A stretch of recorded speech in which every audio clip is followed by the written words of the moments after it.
Right now it's a kind of war between the forest industry, who just wants all the forest.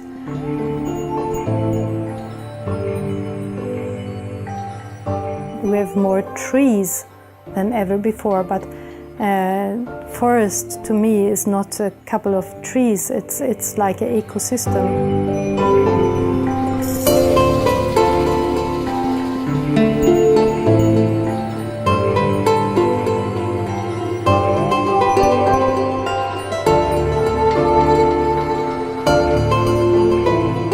Is the best to wake up because it's a little of a doomsday, or is it because of a feeling in yourself that tells you, well, I don't feel really content with this.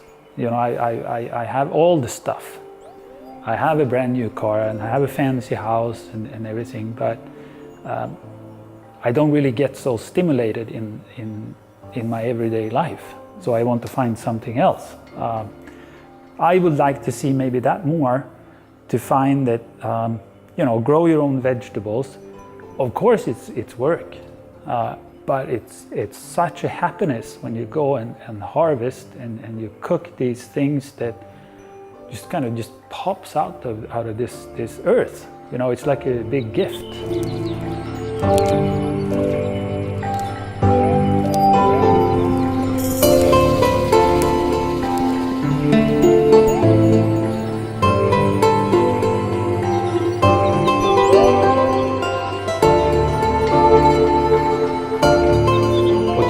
Here is a landscape that's been looking like this for, say, 5,000 years. If you compare to other places in Europe, humans have manipulated the landscape, so it's not very much actually ancient landscape left. The world is changing so much today that it's not only what we usually call indigenous people that are minorities. It's a fact that traditional farmers throughout Europe are becoming a minority. These minorities, they stand for something that's kind of been the same for hundreds and thousands of years. So they have a knowledge that's built into their culture, to their mind, to their souls, that are very worthwhile listening to. We were spending basically 24 hours a day outside, and now we're talking minutes.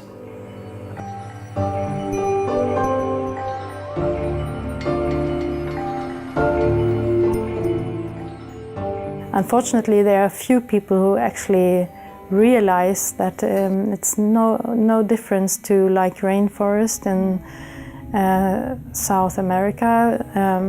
We have this natural forests, but they are cutting down the last natural forests in Sweden.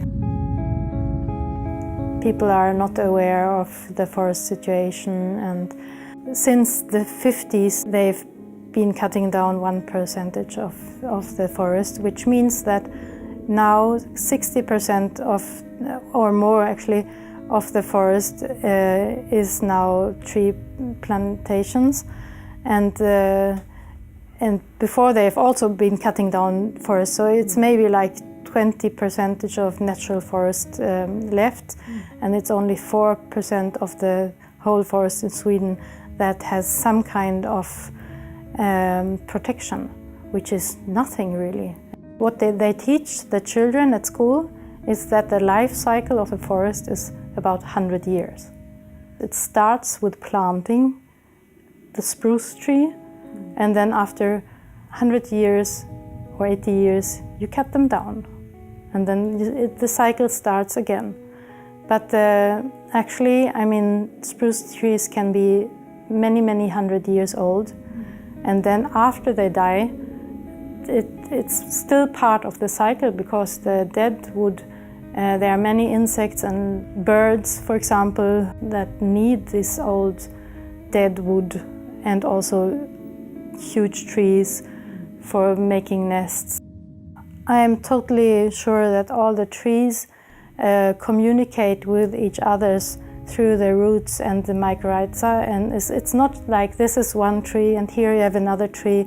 It's all connected.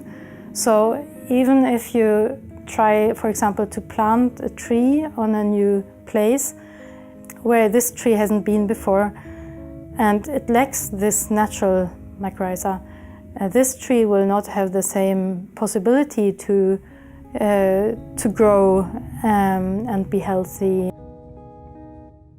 All this is connected, and when we actually just cut everything down and then plant one species or maybe 2 or 3 species, we'll never be able to get this variety back again.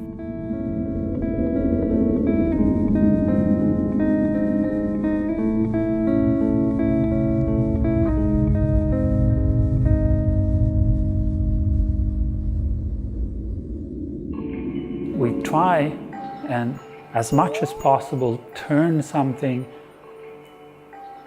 that usually are considered a problem. We try to turn that into something very positive. We do have an example here, and that is one of the greenhouses up here. Our sewage system runs through this greenhouse, which means we never have to fertilize, we never have to water. It just runs itself, just grows in there. And most sewage systems in Europe are considered one major problem because they pollute the Baltic, they pollute the Atlantic, and so on and so on. But here, we've been able to turn this problem into a resource that gives us tomatoes, paprikas, chilies, and all these things. And it's also a cheaper way of building the sewage system.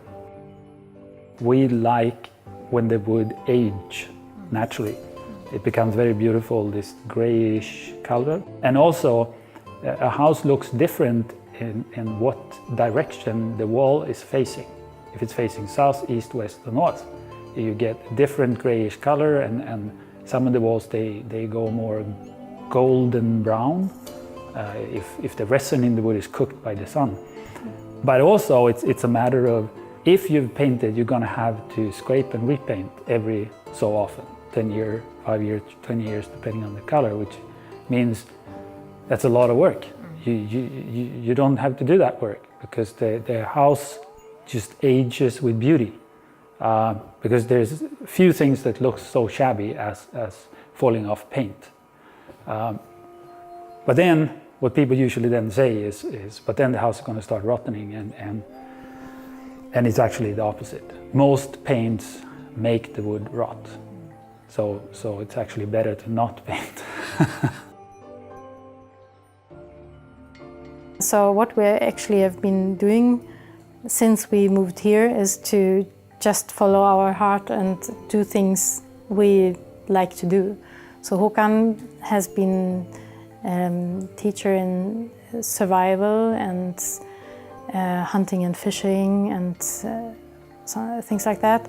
And then he's very interested in crafts and as a forester also in wood and woods.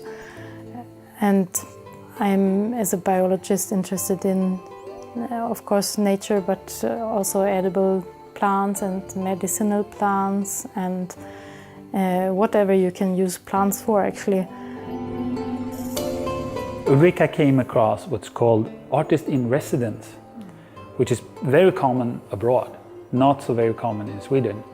And then we start talking about this, and then she came up with the word artist in nature. And Hannes Wingate was the first one that came here. He's Swedish, but he's been working in the United States for a very long time.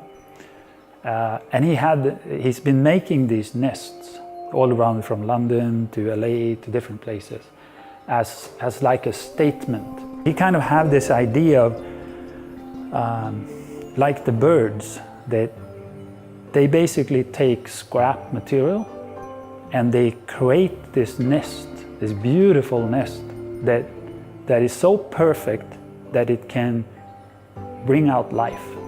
And this is kind of the same thing. You just use whatever's there, and you create this beautiful thing that you can crawl into and reflect on things. Well, Urnatur means from nature, but it also means ancient nature.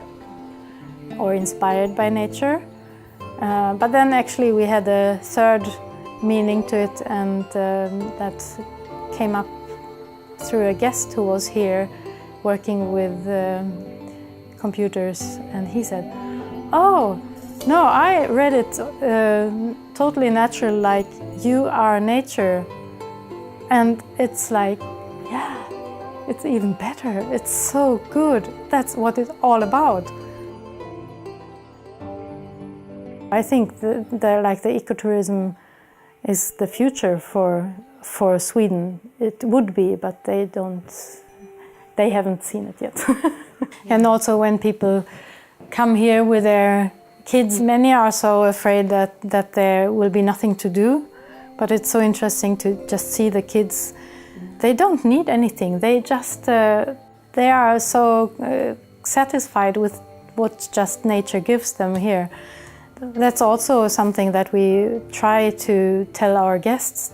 Yeah, don't have too many plans, just be here and just get inspired of the forest and of the environment, and just try to, calm down your mind.